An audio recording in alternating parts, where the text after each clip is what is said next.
أعوذ بالله من الشيطان الرجيم.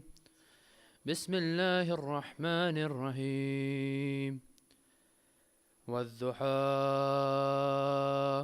والليل إذا سجى ما ودعك ربك وما قلى وللآخرة خير لك من الأولى ولا سوف يعطيك ربك فترضى ألم يجدك يتيما فعوى ووجدك ضالا فهدى ووجدك عائلا فأغنى فعم اليتيم فلا تقهر وأما السائل فلا تنهر وأما بنعمة ربك فحدث. صدق الله العلي العظيم.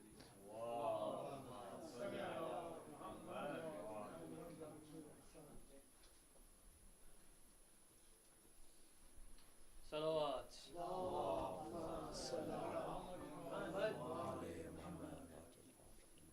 Recite another loud salawat ala Muhammad wa ali Muhammad. محمد وآل محمد عجل. أعوذ بالله من الشيطان اللعين الرجيم. بسم الله الرحمن الرحيم. الحمد لله رب العالمين. الصلاة والسلام على سيد الأنبياء والمرسلين خاتم النبيين بالقاسم محمد.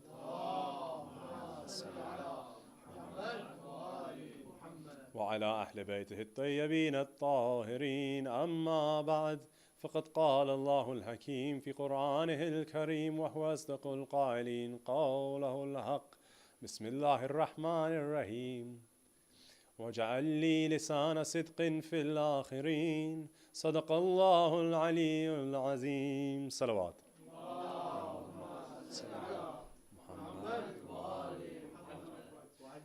I think this is the first lecture I've ever read where there's more people on the chairs than on the ground. But alhamdulillah, you're still here, and inshallah you're all still in high spirits as well. See, there's something that comes with going from the ground to being on the chairs.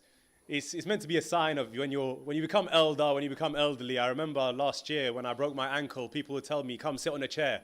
I had my leg in a boot. It was very difficult for me to sit on the floor, but I thought, no, I'm not old yet, but I can still sit on the floor. I couldn't, I had to be on crutches, but it felt like because I'm on the chair, I'm old now, but when I look around, I'm sure you guys still have energy, and if you do, soon enough. If you still have energy like you are young, recite aloud, salawat ala Muhammad wa ali Muhammad.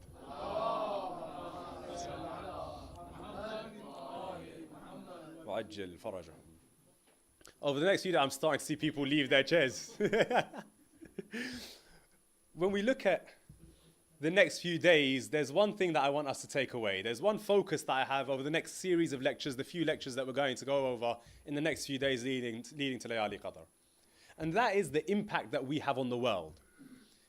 What effect and what impact do we have on those around us? See, for me, I'm quite ambitious in who I am, in the way that I think and the way that I am. I'm quite ambitious. And one of the ways that comes out is, for me, I can't stand the thought that the world will be the same place when I leave it as it was when I entered it. If I had not existed, would it have made any difference on the world? If the answer is yes, then what is the point of me spending however many years? I don't know who out of you is the oldest here, but if you think back onto your life and think, I've spent this many years on earth. I've spent this many years in this life. If I hadn't been here and there was no difference, then why did I spend all that time? What did I do with my time? See, for me, I don't ever want to have that thought. I want to know when I'm on my deathbed, when Malakul Maut comes to approach me one day, whenever that may be, I want to know for a fact that I came into this earth for a reason and I carried out that reason. I fulfilled that reason. I left an impact on the world that I lived in. And if we don't have that impact, then we need to find it and bring it about and make it happen. See, to want to have an impact on the world, it's a normal thing, it's a natural thing. At times in our life, we'll also go through a phase where we don't care about the world around us. I care about me, I care about myself, what I'm earning, what I'm doing. That's all I care about. But for the majority of our lives, we're not in that little phase. We're not in that moment of thought. For the majority of our lives, we should be thinking about what's around us. We should be thinking about all those around us, the world around us. Be that somebody who you meet every day or somebody who you barely even know. Because we have impact on the people around us. And we see here in the Holy Quran in Surah Shura, verse 84, Allah subhanahu wa ta'ala, He says, Bismillah ar-Rahman ar-Rahim, وَجَعَلْ لِي لِسَانًا صِدْقٍ فِي الْآخِرِينَ. Allah Azza wa Jal here are made by Nabi Ibrahim. When Nabi Ibrahim asks Allah, oh Allah, grant me a long-lasting and a good legacy in the generations to come after me. Even the prophets of Allah make dua to Allah, oh Allah, let me leave a legacy, let me have an impact. Now, if the prophet wants that, then maybe it's something just for the prophets. Maybe it's something that only the prophets should aspire to. But no. We all know very famously what Allah subhanahu wa ta'ala says about the shuhada, about those who give their lives. What does He say about them in the Holy Quran? وَلَا تَحْسَبَنَّ. Don't think of them. Who? الَّذِينَ قُتِلُوا فِي سَبِيلِ اللَّهِ. Don't think of those who have been killed in the way of Allah as what? Amwata, as dead. No. They are living, but you do not perceive it. Allah subhanahu wa ta'ala is telling us here, if you want to attain shahada, or rather if you gain shahada, one of the rewards He gives you is a legacy. Your life doesn't stop when you breathe your last breath, but you live on. That's what it means to leave an impact. That's what it means to leave a legacy. And we should all strive and aim to have that legacy. We should all aim to have that within our lives. Live our lives in such a way that when we're gone, we're still remembered. That's how we must be. Recite aloud Salat ala Muhammad wa ala Muhammad.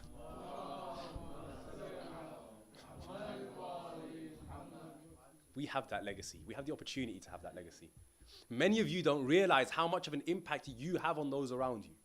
To give you an example, and it's an example I often use in my lectures, some of you may have heard it. Years ago when I was in sixth form, I was in Graveney with Ali Raza, in fact. We were together there. He was 1 year older than me. Every day I used to go to sixth form. Not every day. The days when I had the energy to go, I would go. And as I would go, every morning when I wanted to go, when I was going, roughly on time, there was this guy who I would walk past on my way to school. And this guy, I have no idea who he is. If you showed me the guy now, I wouldn't recognize him. I can't remember his face. I never spoke to him. I barely even looked at him. I just noticed him walking past. That's the entirety of our interaction. But that guy, he was really good with timing. Me, unfortunately, I'm not as good. So I would judge whether I was early, on time, or late based on where I saw him, because he always left his house at the same time every day, and he was always on time for wherever he was going, work, wherever it was. We would cross paths on my way to sixth form, and I assume he was going to work. If I met him, or rather I say meet, but if we crossed paths closer to his house, I knew I was early, because I'm closer to Graveney, I'm closer to my school than I am to my own home. And it's in relation to his house. If we cross paths in the middle of where my house and his house was, and I know where his house was just because I used to see him leaving, I didn't track him down or anything like that. If I cross paths in the middle of our two homes, I would know that I'm on time. And if I crossed paths with him, but we were closer to my house than his house, then I knew I was late. I'd have to speed up. If I was early, I might slow down. I might go to the shops before I get to school. If I'm on time, I know I'm carrying on at the same pace, I'm relaxed. If I'm late, speed up, rush. This guy has no clue who I am. He has no clue that I even exist. Yet every day, the speed at which I went to school was based on where I walked past him. I didn't say hello to him. I didn't look at him. I didn't take notice of what he looks like. I don't know his face. I just knew that guy's walking past me.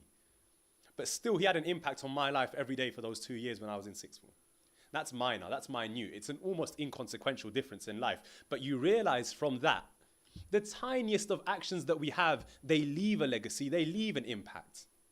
They have an effect on the world around us. And we should aim to hone in on what that effect is and make sure that we're making the most of our time on this earth. And the way to do that is to leave the best impact. So over the next few days, inshallah, we're going to look at how to leave that impact, how to leave that positive effect on society, on those around you. But in order to leave a legacy, you have to understand what a legacy is. What kind of impact are we talking about? See, a legacy is all about how you are remembered. And when we think about the legacy you leave, we think it's for when I'm gone, after I've left. But the truth is, your legacy starts when you are alive. Your legacy starts with your interaction with one another, with the people that you meet. See, for me, I get to meet a lot of people when I go and I recite majalis or lectures anywhere, or I run workshops or youth sessions or anything like that anywhere. I meet a lot of people. And I see how different people behave with me. Some people, they will come up to me, they'll say salam, they'll offer me the biggest hug, they'll meet me, greet me with a smile. Some people who, and there's people like this, right? And many of you will have experienced this, people you've known your whole life, but they won't so much as turn around and say salam to you. And that hurts as well. When you realize that somebody comes and says salam to you, you feel closer to them. When you realize that somebody smiles at you, you feel closer to them. When you realize that somebody gives you a certain level of due respect, you feel closer to them. When you realize that they don't, you lose that. That connection, it goes away, it becomes sour. The first thing to do to develop your legacy is to make sure that the way you meet people, the way you greet people, is one that fills them with happiness. One that fills them with a feeling of goodness. Because when you're not around, they'll remember those feelings. They'll remember how you made them feel. And a lot of the time you'll hear this, especially on, your LinkedIns and your Twitters and what have you, you'll see. And it's so true. People will say, nobody's going to remember what your salary was, what your job post was. Nobody's going to remember how much you earned, what car you drove around in, unless it's a very distinct car. I know one gentleman, he drives around in a bright gold Lexus, and there's only one gentleman who has a car like that. Some of you will know who I'm talking about just by the name of the car. See, for the most of us, none of these things will matter to anyone. Nobody will remember us by any of that. But they'll remember you by how you made them feel. They'll remember you by what you did that made them feel good. Because that's what people remember. That's what sticks with people, emotions. That's what stays in their heart. I still remember to this day, and I'll never forget, these lectures that I give, they started off in this very hall. I used to sit here. Agha Jun Mullah Shamim Sabtain would be sat here. Oftentimes my father would be sat beside him. Many of you were in the crowd then as well. See, I still remember how I would feel if I got a compliment from Agha Jun. He wasn't a man of many compliments, we'll give him that, but when he complimented you, you knew it meant something. See, those little feelings of goodness that you give people, they'll remember that.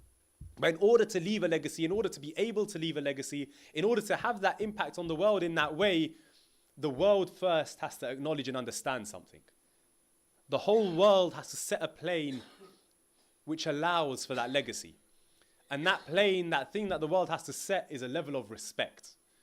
Respect is one of the most important things, and unfortunately, we're starting to see respect get lost, especially in the younger generations.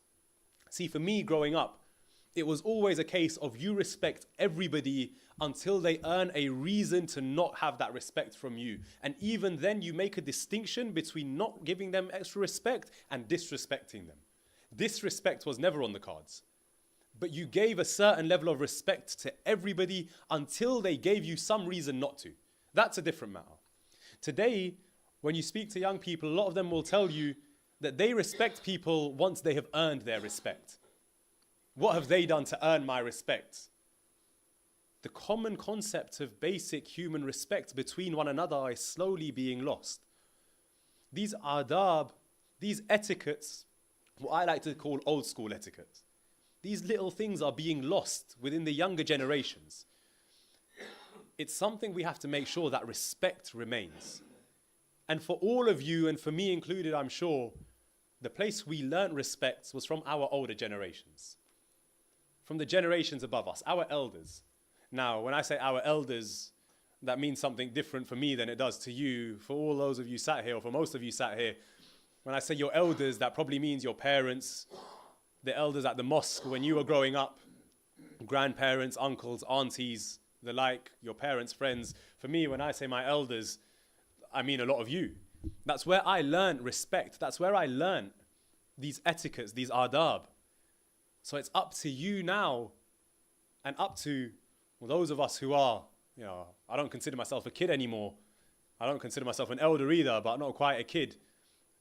It's up to us to make sure that those values are passed on through the generations.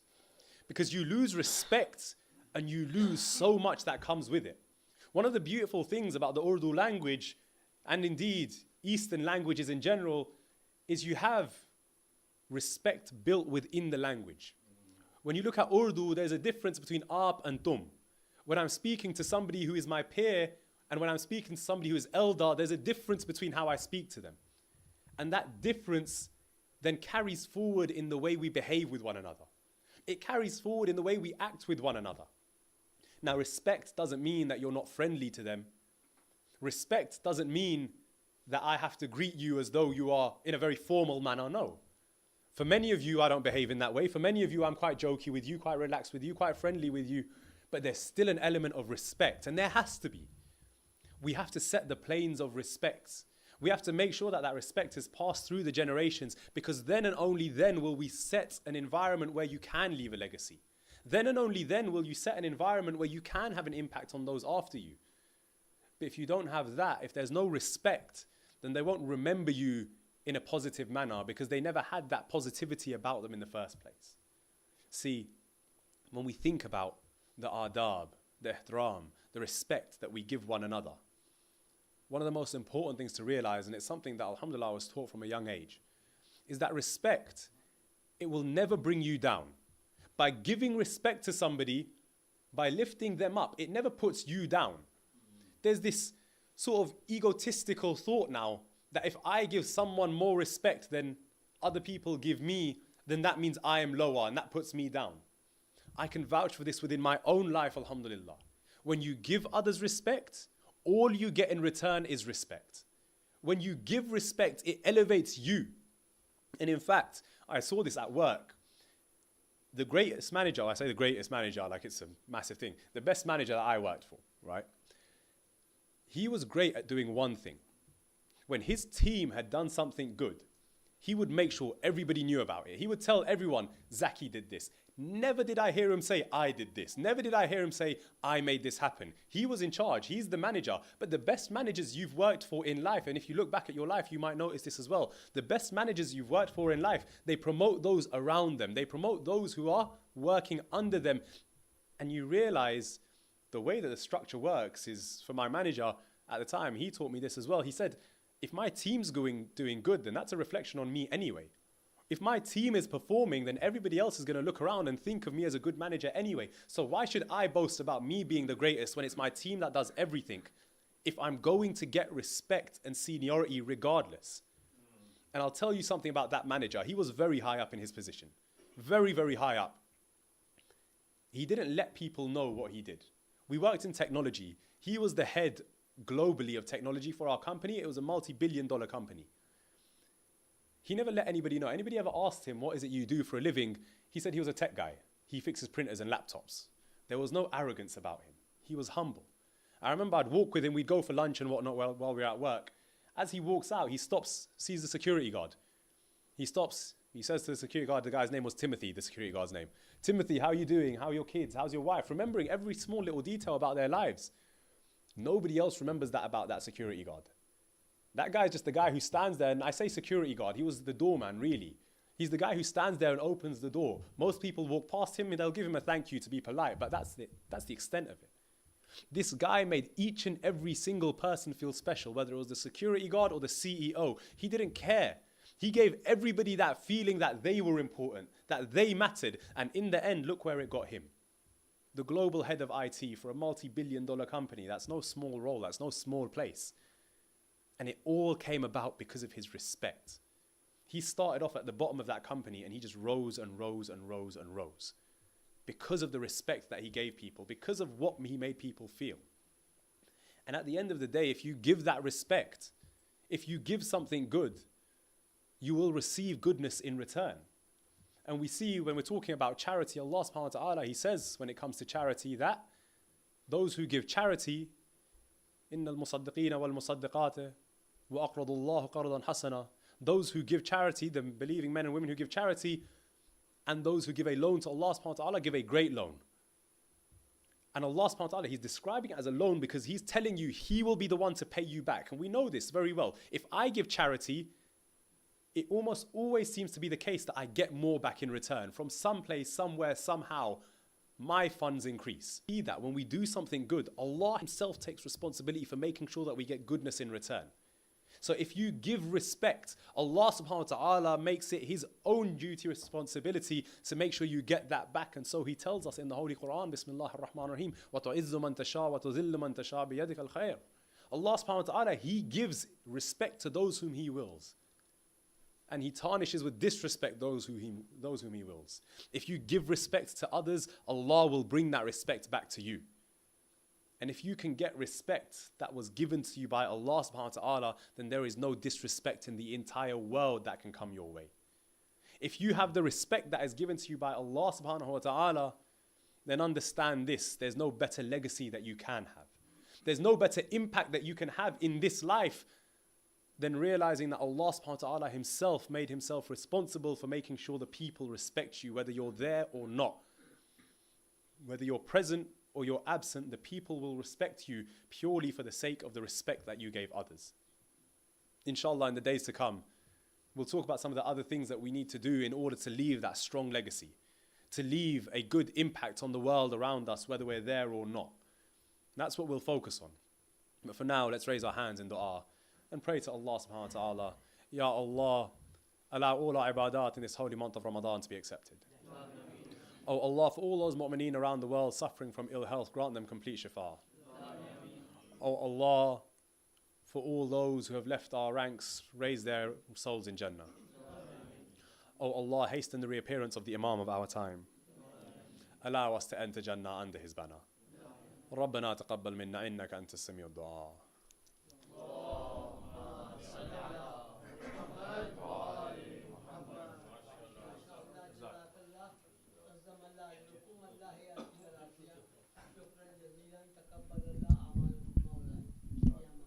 متوجه الزيارة.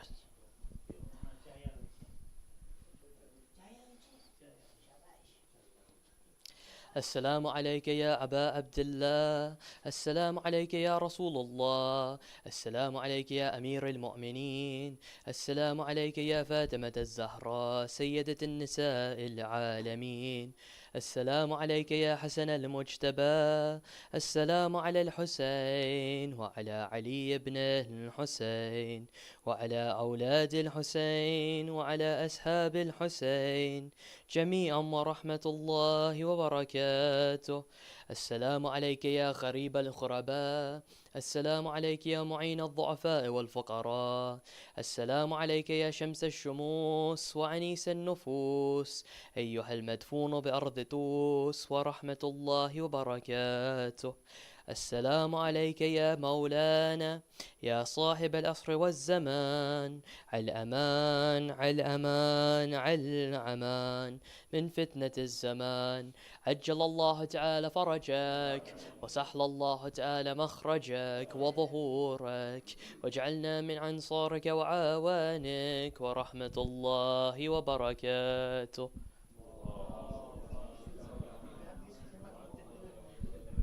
اللهم كن لوليك الحجة ابن الحسن صلواتك عليه وعلى آبائه في هذه الساعة وفي كل ساعة وليا وحافظا وقاعدا وناصرا ودليلا وعينا حتى تسكنه أرضك توعا وتمتعه فيها طويلا برحمتك يا أرحم